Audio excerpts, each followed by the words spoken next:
ایک کلپ آئی ہے ایک خاتون کی، بہت لوگوں نے سنی ہوگی۔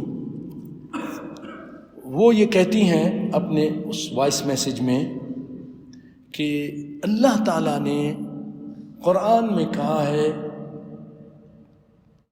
کہ رجب جو ہے یہ اللہ کا مہینہ ہے۔ پورے قرآن میں ایسی کوئی آیت نہیں ہے۔ ان عدت الشہور عند اللہ 12 شہرا فی کتاب اللہ یوم خلق السماوات والارض منها 4 حرم۔ لیکن وہ کہتی ہیں کہ یہ اللہ نے کہا قرآن پاک میں، تو میں اپنی بہن سے کہوں گا کہ آپ ذرا قرآن پڑھ لیجئے۔ پورے قرآن میں کوئی ایک آیت ایسی نہیں ہے جس میں اللہ تعالیٰ نے کہا رجب میرا مہینہ ہے۔ اور وہ کہتی ہیں آگے جا کے کہ رجب میرا مہینہ، شعبان رسول اللہ کا مہینہ، اور رمضان لوگوں کا مہینہ۔ کہیں قرآن میں حدیث میں اس طرح نہیں ہے۔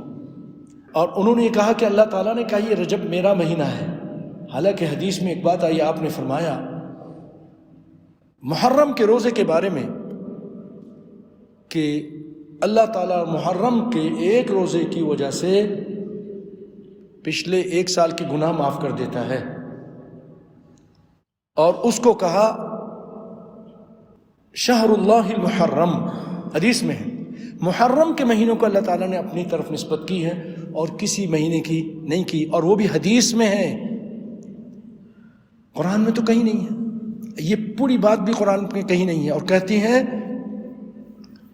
کہ جس نے ایک دن کا روزہ رکھا رجب کا اس کے گناہ معاف، اور 7 روزے رکھے تو جہنم کے 7 دروازے بند، 8 روزے رکھے تو جنت کے 8 دروازے کھل جائیں گے، 10 روزے رکھے تو وہ ہاتھ پھیلا کے جو دعا مانگے اللہ تعالیٰ قبول فرما لے گا۔ یہ موضوع جھوٹی، کہیں ایسا حدیث پاک میں نہیں ہے پیارے بھائی۔ تو میں اسی سے متعلق یہ رجب کے روزے کے بارے میں جب عبدالعزیز بن باز سے پوچھا گیا رحمہ اللہ تعالیٰ کہ رجب کا روزہ رکھنا کیسا ہے، تو آپ نے فرمایا صیام رجب مکروہ ہے، لأنه من سنة الجاہلیہ، یہ جاہلیت کی سنت ہے۔ کافر مشرکین یہ روزہ رکھا کرتے تھے، رجب کا احترام کرتے تھے۔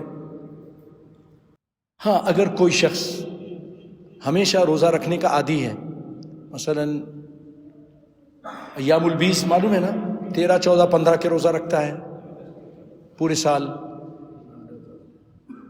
اور پیر اور جمعرات کا روزہ رکھتا ہے، وہ تو رکھ سکتا ہے۔ لیکن جو عادی نہیں ہے وہ اس میں روزہ رکھنا نہیں چاہیے۔ پھر ایک سوال پوچھا گیا کہ کیا اس کی کوئی فضیلت ہے، تو کہتے ہیں کہ اس کی کوئی خاص فضیلت نہیں ہے کسی صحیح حدیث میں۔ یہ ایک عام مہینہ ہے جیسے سارے مہینے ہیں، اور رجب کے روزے کے بارے میں کوئی حدیث صحیح نہیں آئی ہے۔ البتہ ایک چیز ہے کہ رجب کا مہینہ حرمت والے مہینوں میں سے ہے۔ رجب، اس کے بعد ذوالقعدہ، ذی الحج اور محرم، 3 پے در پے ہیں اور ایک الگ ہے۔ شیخ الاسلام ابن تیمیہ رحمہ اللہ تعالیٰ فرماتے ہیں اما صوم رجب بخصوصہ فاحادیثہ کلها ضعیفہ، رجب کے بارے میں جتنی احادیث ہیں اس کی فضائل میں روزہ رکھنے کی، وہ سب ضعیف ہیں۔ امام ابن القیم رحمہ اللہ تعالیٰ فرماتے ہیں کہ کل حدیث فی ذکر صیام رجب وصلاة بعد اللیالی فیہ فہو کذب، یہ جو حدیثیں بیان کی جاتی ہیں رجب کے روزے رکھنے کے بارے میں، یا رجب کی بعض راتوں میں 27ویں رات کو قیام کرتے ہیں، جاگتے ہیں، ہے نا، اور نماز پڑھتے ہیں، کہا یہ سب جھوٹ ہے۔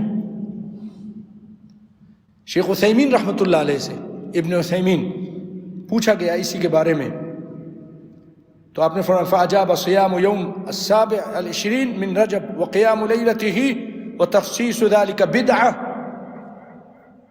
کہ 27ویں شب کو جاگنا اور پھر اس دن کا روزہ رکھنا. 27ویں شب کہتے ہیں معراج ہوئی تھی، تو اس دن رات کو جاگتے ہیں اور دن کو پھر روزہ رکھتے ہیں، یہ بدعت ہے. اور نبی صلی اللہ علیہ وسلم فرمایا کل بدعت ضلالہ. میں اسی پہ اکتفا کرتا ہوں. اللہ سے دعا کرتا ہوں کہ اللہ تعالیٰ ہمیں قرآن و حدیث کو سن کر اس پر عمل پیرا ہونے کی توفیق عطا فرمائے.